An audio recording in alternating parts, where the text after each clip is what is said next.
This is video 5 for chapter 7. We're going to talk about quadrilaterals. So now the shapes that have 4 sides, think of a quad. It goes with section 7.4. So in this section we're going to classify and know the characteristics of quadrilaterals. And we're also going to work on the next target 2, which is solving for missing angles in triangles and quadrilaterals. So first, let's just identify these different shapes, see if you recognize any of them. And then we're going to write them down. I know we've talked about triangles before, so we should know number 5. You probably recognize number 3 as a square. This is a rectangle. Okay, I don't know if you know any of the other ones, but number 1 is actually a trapezoid. So I recognize the trapezoid with these 2 parallel bases.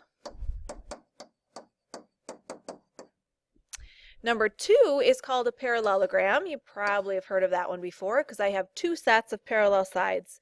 I have a right and a left side that are parallel, and then a top and a bottom that are parallel.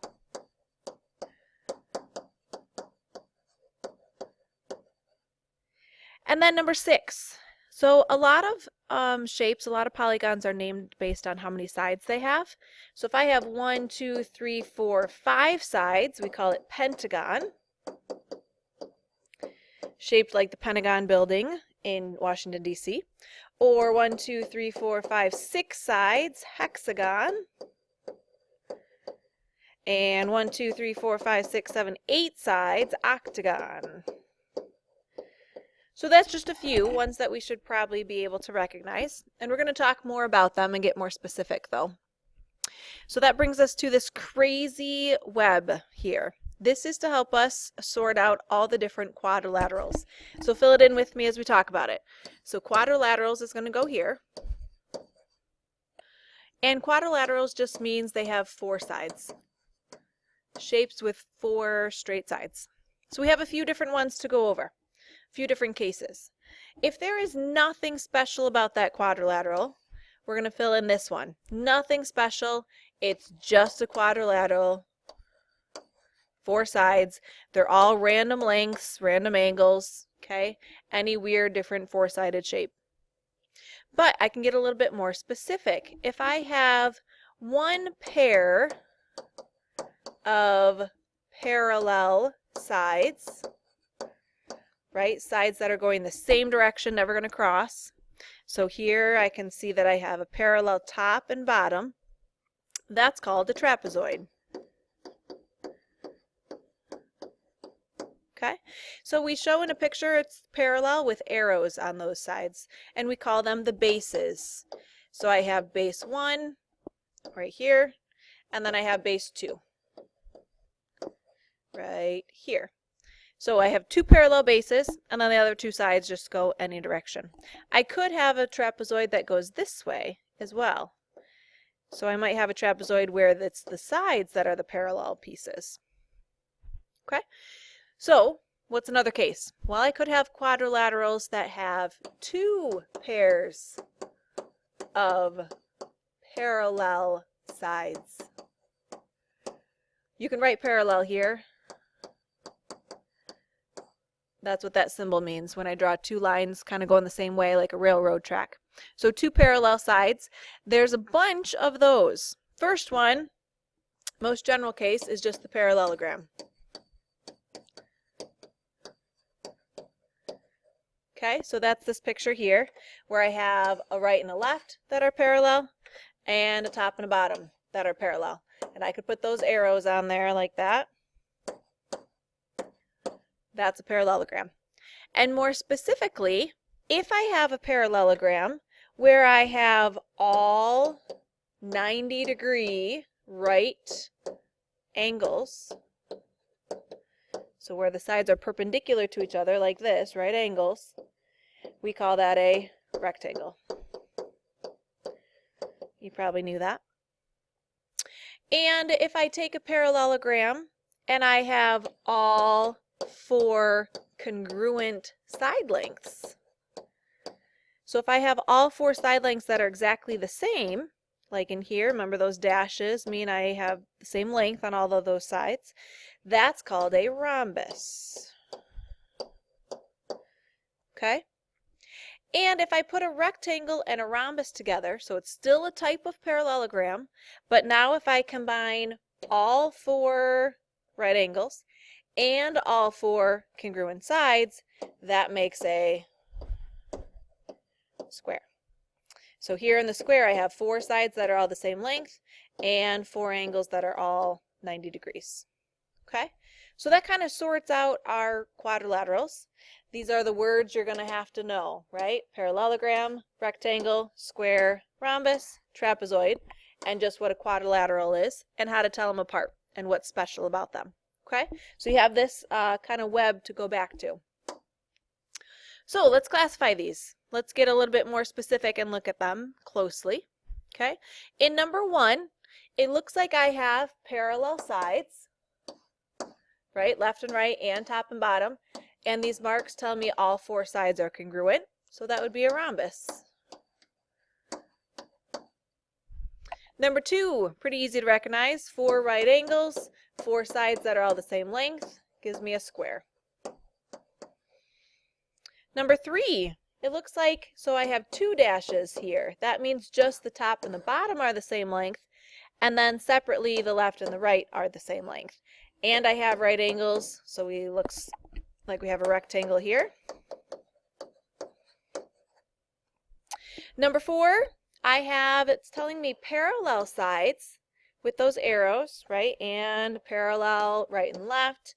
These are the same length, and then these are the same length. So I have a parallelogram. So you should be copying the words and these pictures down with the symbols. Okay, so you have the examples on your paper. So when I look and check it over in class, make sure you have the pictures with it. Number 5, if I just have 2 parallel bases, that makes a trapezoid.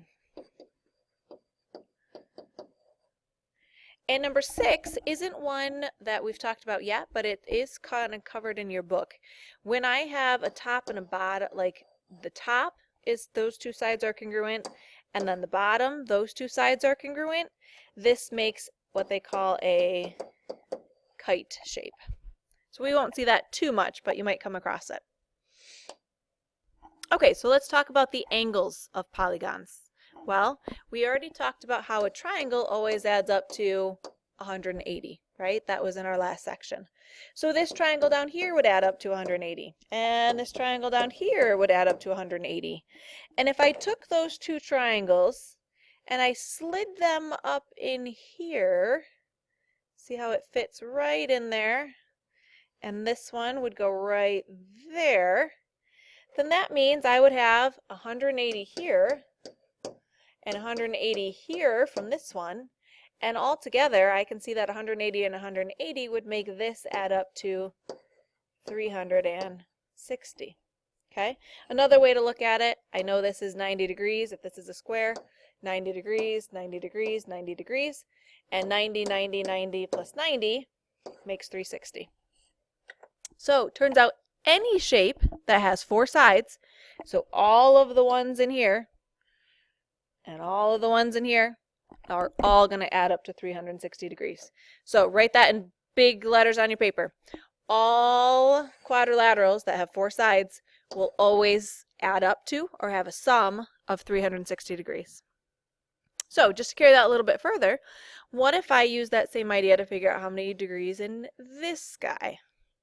Now I have 5 sides, but I can see that I could break it up into 1, 2, 3 triangles. So 180, 180, 180. If I add that up,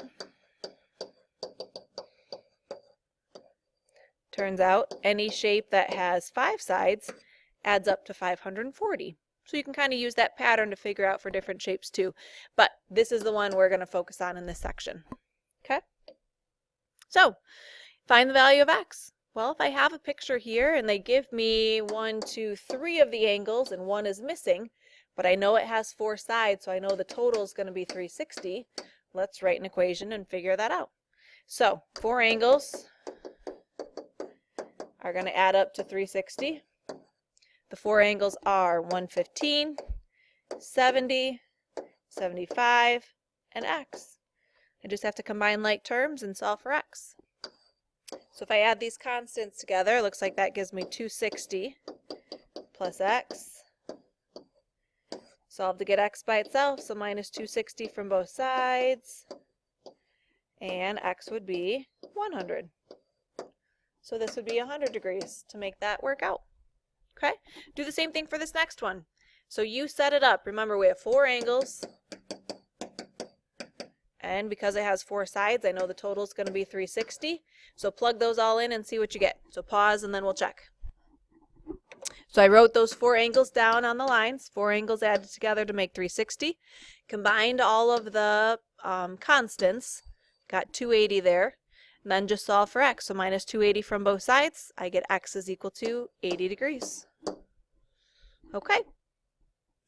So you try both of these. Write down the equation. Solve for x. Right? You know that they have to add up to 360 if it's a 4-sided shape. So solve for x and then we'll check. Okay, so in the first one I showed that my 4 angles were 90, 90, 118, and x. Solve to get x by itself. I got 62. And in my second one, my 4 angles were 58, 122, 122, and x, and those added together to make 360. Solve for x, and I got 58 here. Okay, so when they give you problems like this, they do not want you to just measure it with a protractor or take a guess or estimate it. We want you to set up this whole equation, solve it out, and work to get x that way. Okay, let's try one where I have a little bit more, like more than one x happening at the same time. This is a triangle, so triangles are going to add up to 180 degrees. So in this case, I have 3 angles, and they have to make 180 total. So let's write my 3 angles down. Well, it looks like I have 90, a right angle. I have a 4x plus 1, and I have a 4x minus 1. So we're not trusting the pictures. I know these look like different size angles and they kind of seem like they'd be close, but we're just going to use the numbers, work out the equation, and find it that way. So first thing I have to do is simplify it and combine like terms first. 4x's and 4x's here make 8x's all together. And then look at your constants. I have 90 plus 1 minus 1. Well, plus 1 and minus 1 kind of cancel out, so I just have 90. Bring everything else down, and now solve to get x by itself. So it looks like I have 8x is equal to 90. Divide by 8. And when I do this, it turns out I get x is equal to 11.25. So if they just ask you for x, we're done. But if they ask you how big all the angles are, we need to go back and plug it in. So this one would be 4 times 11.25 plus 1. And this one would be 4 times 11.25 minus 1. Okay, let's work that out. I get 45 plus 1 here, so that would be 46. And in this one, I would get 45 minus 1, or 44. So I should find that if I add these all up, 44, 46, and 90, that makes my triangle 180 degrees. All right, so there's one more for you to try. Here you go. This one is a quadrilateral now, 4 sides. So write your equation, solve for x, and tell me how big all the angles are. Go ahead. So if I start with just my equation, I've got 4 angles, right? I had 9x plus 9, 10x, 90, and 90, and those have to make 360. So I added those all together, combined my like terms. So right here I had 9x and 10x, made 19x, and then I put the constants together. And then I just worked to get x by itself. So I came up with x is equal to 9 when I worked that all the way out. So they asked for the angle measurements though, so I have to plug it back in. If I plug in 9 here, 10 times 9, this is 90 degrees. And if I plug in 9 here, 9 times 9 plus 9, 81 plus 9, that one's also 90 degrees. So I might have guessed that from the picture. It's a rectangle, they'd all be 90 degrees, but I have to be able to plug it in and solve for x.